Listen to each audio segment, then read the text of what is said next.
serial Sandiwara Radio, Babat Tanah Leluhur. Babat Tanah Leluhur.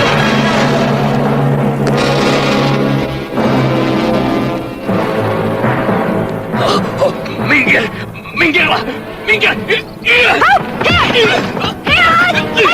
Ada apa kau di sana? Apakah kau gila? Minggir! Atau kubunuh kau!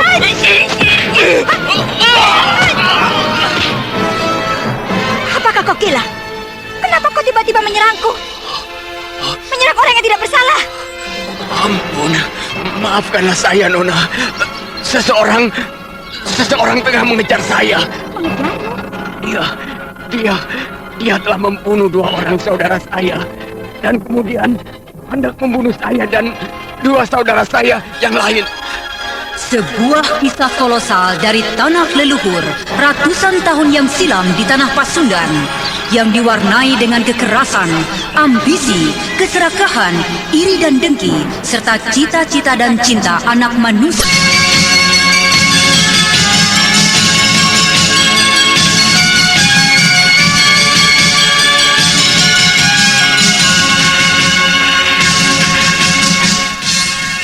Kisah besar ini didukung oleh artis-artis Sanggar Prativi. Babat Tanah Leluhur, kali ini dalam episode ke-9 dengan judul Kupu-Kupu Bercadar Putih. Naskah disusun oleh Tizar Sponsen. Ide cerita Cece Suhyar. Teknik dan montase Yadi Enos. Musik oleh Haris Sabar dengan sutradara Thomas Age.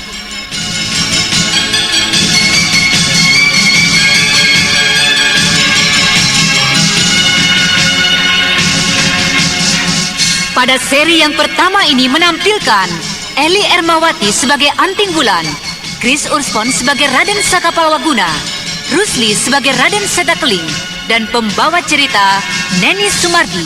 Selamat menikmati.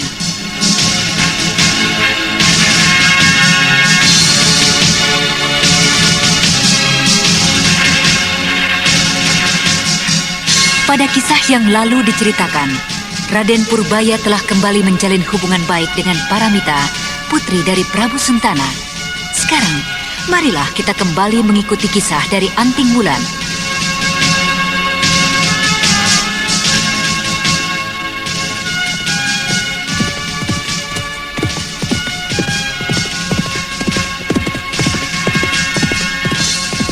Setelah berhasil melarikan diri dari Istana Karangsedana, bersama-sama dengan Cempaka, Anting Wulan melanjutkan perjalanannya untuk kembali ke Istana Galuh.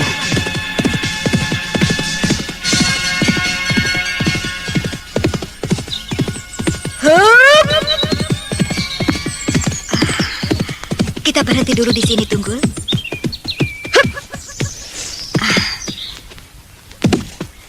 Kau beristirahatlah, Tunggul. Rumput-rumput segar itu dapat kau santap. Sementara kau beristirahat, aku pun juga ingin melepaskan penat tubuhku setelah berkuda beberapa lama.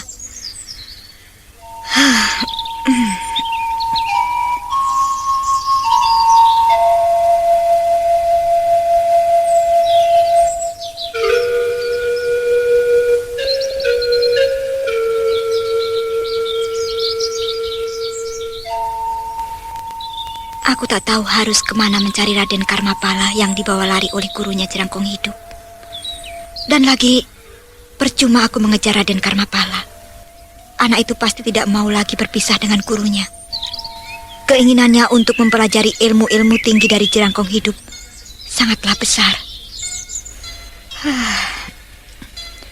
Sebaiknya, aku kembali dan melaporkan semuanya pada ayahandanya.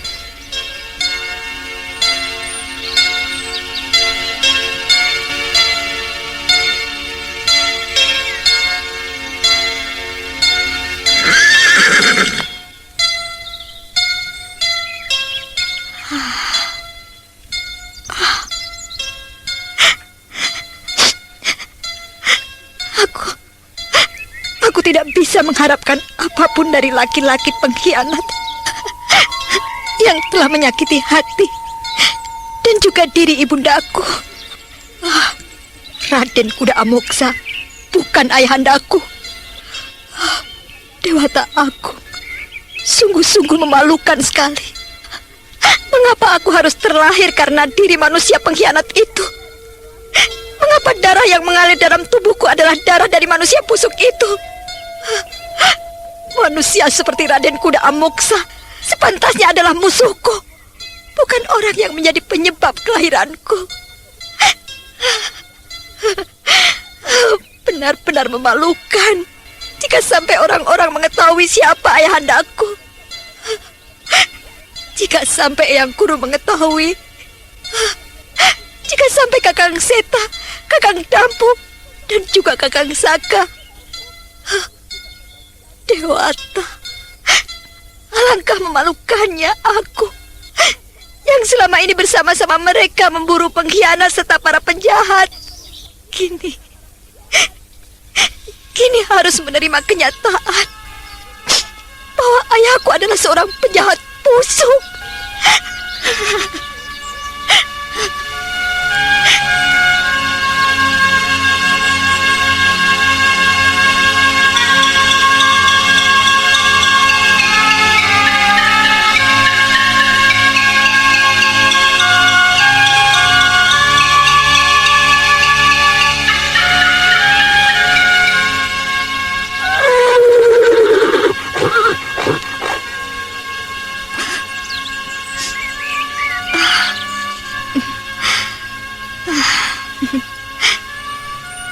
Tiba-tiba saja aku teringat dengan saudara-saudaraku. Alangkah rindunya aku pada mereka. Di manakah kini Kakang Seta Keling berada? Di Kali Cagak kah? Atau sudah kembali ke padepokan Kualarang? Iya, mungkin mereka sudah berada di padepokan bersama dengan Eyang Kuru. Padepokan itu tak jauh lagi dari sini.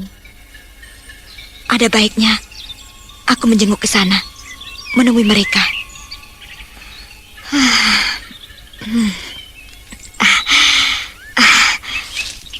Mari Tunggul. Kukira kau pun sudah cukup beristirahat. Ayo, kita lanjutkan perjalanan kita. Kau akan kuajak berkenalan dengan Eyang Guru dan saudara-saudaraku. Hiya, hiya, hiya. Anting Wulan kembali memacu si Tunggul menuju padepokan Bualarang. Wajahnya kini kembali berseri. Kegembiraan masa lalu ketika bersama saudara-saudaranya kembali membayang dalam ingatannya.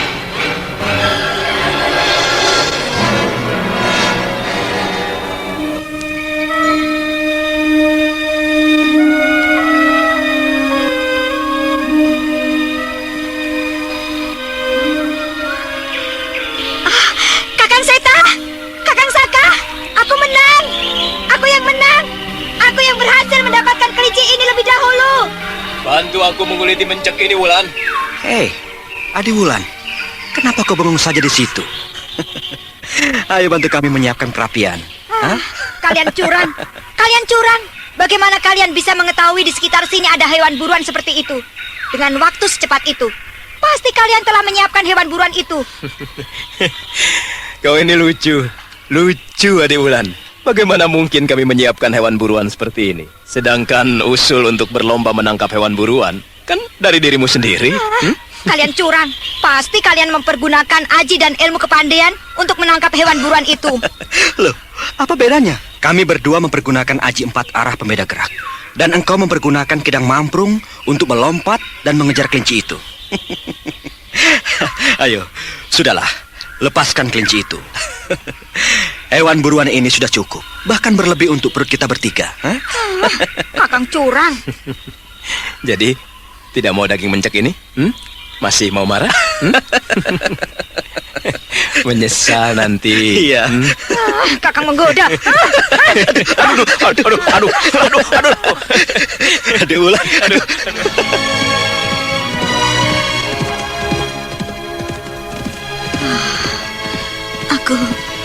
Aku sudah rindu sekali dengan kalian. Hiya, hiya, hiya.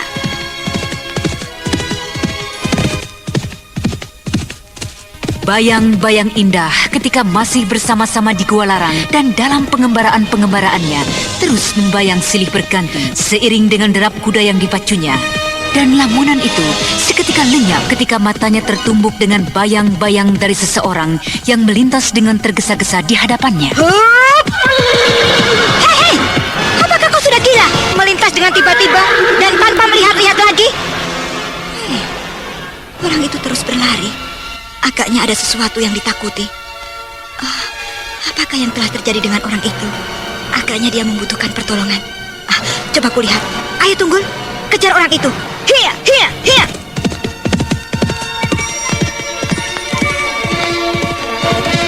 Hei, berhentilah Kisanak sebentar. Hup.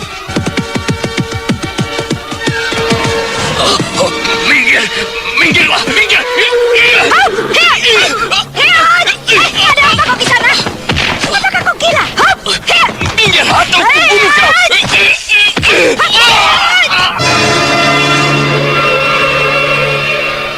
Apakah kau gila? Kenapa kau tiba-tiba menyerangku? Menyerang orang yang tidak bersalah. Ampun, maafkanlah saya, Nona. Seseorang tengah mengejar saya. Mengejarmu? Iya, dia telah membunuh 2 orang saudara saya dan kemudian hendak membunuh saya dan 2 saudara saya yang lain. Lalu kami bertiga melarikan diri dengan berpencar. Tolonglah saya, Nona. Nona tentu memiliki kepandaian yang tinggi. Tolonglah, selamatkan jiwa saya ini. Tolonglah saya, Nona. Baiklah, aku akan menolongmu. Tapi sebenarnya apakah yang telah terjadi? Dia adalah seorang gila yang sangat ganas, Nona. Kami hanya lewat tidak jauh dari hadapannya dan tiba-tiba saja dia menyerang kami. Benar-benar gila orang itu. Di manakah sekarang dia? Di mana dia berada?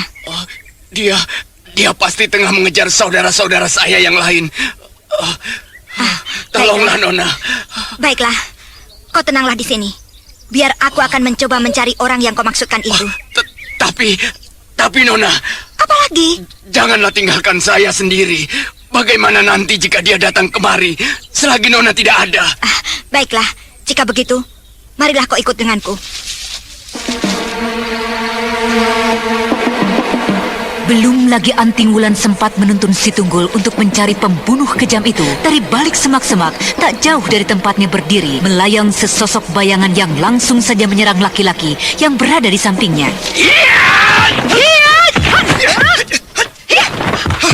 Kau Kakang Saka?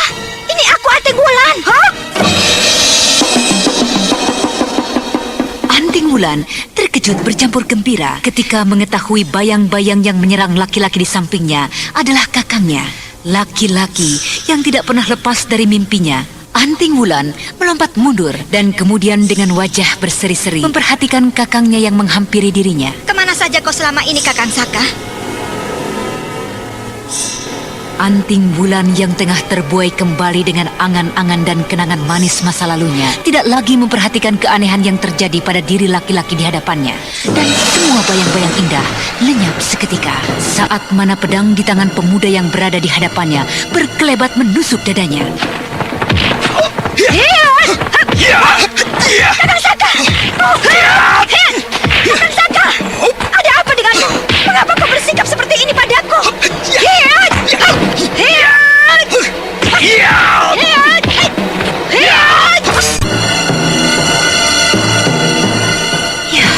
Sebenarnya lah, laki-laki muda di hadapan Anting Wulan adalah Raden Sakapalwaguna yang telah kehilangan ingatan akibat sikap dari Neng yang mengaku dirinya sebagai Intan Pandini.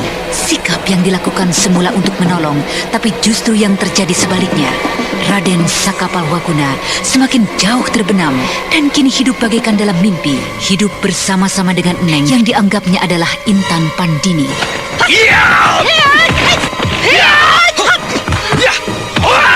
Apa yang terjadi dengan diri Kakang Saka? Mengapa ia jadi bersikap seperti ini padaku? Mengapa ia jadi seakan-akan tidak mengenalku? Kakang Saka! Berhenti! Ini aku, Anting Wulan! Berhenti, Kakang! Apakah kau ingin membunuhku? Kau sudah melukai lenganku! Ya, aku tidak hanya sekedar ingin melukai lenganmu, tapi juga membunuhmu, wanita jahat. Kau ingin membela orang yang telah mencelakai kekasihku Intan Pandini. Kubunuh kau. Dan juga semua orang yang mengganggu Intan kekasihku.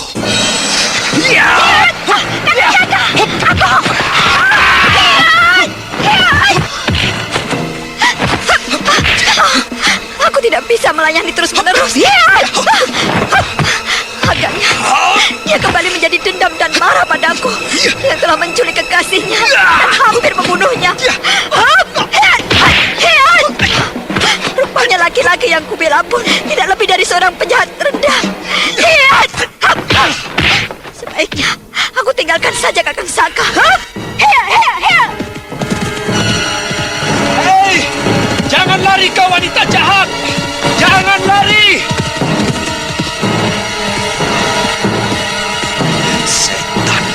Kemana laki-laki yang telah mengganggu Intan kekasihku? Aku harus mencarinya sampai ketemu. Hop! Kakang Saka, agaknya kau masih juga tidak dapat melupakan semua perbuatanku. Iya, aku adalah wanita jahat. Wanita jahat.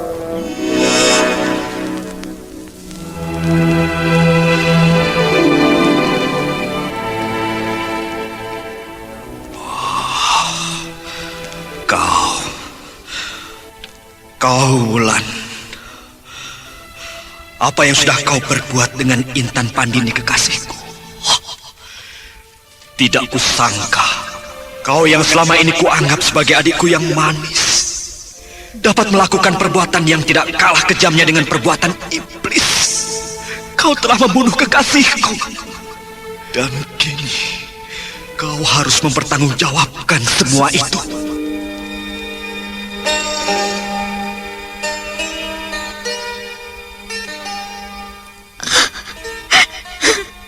Maafkan aku, Kakang. Maafkan aku. Aku tidak sengaja. Aku tidak bermaksud membunuhnya. Aku hanya sekedar ingin menakut-nakuti saja. Maafkan aku, Kakang Saka. Semua itu terjadi di luar kehendakku, Kakang. Sungguh, Kakang. Aku tidak bermaksud membunuhnya.